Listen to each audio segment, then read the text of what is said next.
duk tsufanka ko ka kai shekara 80, duk rauninka wajen biya iyali buƙata ba ka wuce minti 2, minti 3. Wato matsalan ƙanƙancewar gaba, insha Allahu ku je ku haɗa wannan magani ko ka kai shekara 80 da yardar Allah duk rauninka zai yi ma magani. Assalamu alaikum ɗan uwa musulmai maza da mata, barkanmu da warhaka, barkanmu da sake saduwa cikin maudu'inmu na cuta sai da magani, wanda a wannan gida mai albarka ta Umar Islamic TV ta ɗauki nauyin kawo muku. Kamar yadda muka saba kawo muku maganganu wanda suka shafi sunnar manzon Allah sallallahu alaihi wasallam da kuma na gargajiya. A yau ma mun kawo muku wani ingantaccen magani wanda yake amfani wajen wato ƙara kuzari, wato wajen biya iyali buƙata.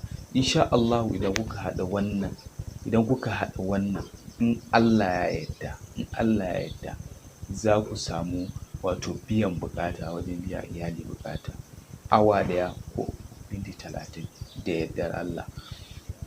Ta yaya za mu je mu haɗa wannan maganganuwan? Wato za ku nemo abu uku ne, za ku nemo namijin goro, wato sai ku nemo citta mai ƙogo, sannan sai ku nemo kanamfari.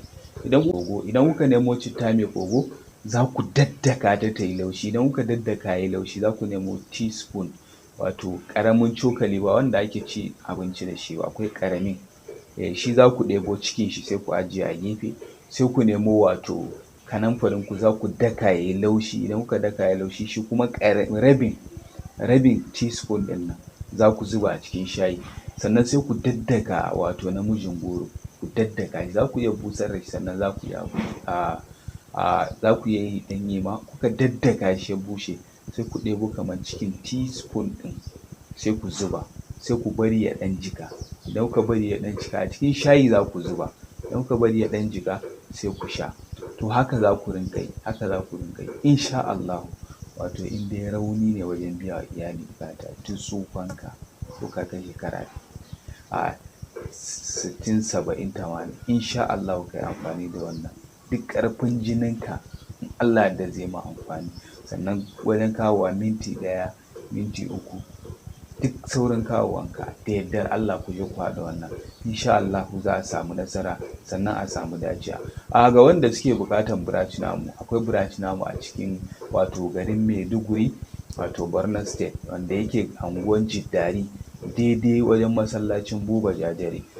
Sannan za ku iya bibiyan mu ga wanda suke buƙata su koyi haɗa magani da kansu akan YouTube channel namu mai suna Umar Islamic TV. Sannan za ku iya bibiyan mu a sauran shafukanmu na sada zumunta kamar Facebook, Instagram, Twitter, TikTok, akan suna mai kamar haka Umar Islamic TV. Ni Malam Umar na ɗauki nauyi na kuma kawo muku na gabatar muku. Nake muku fatan alkhairi da assalamu alaikum wa rahmatullahi ta'ala wa barakatuh. Allah ya bada ikon haɗawa. Sai ku yi ƙoƙari ku share na wannan bidiyo. Sai mun haɗu a bidiyo na gaba. Babbar cibiyar mu da ta Umar Islamic ko Afirka cibiyar na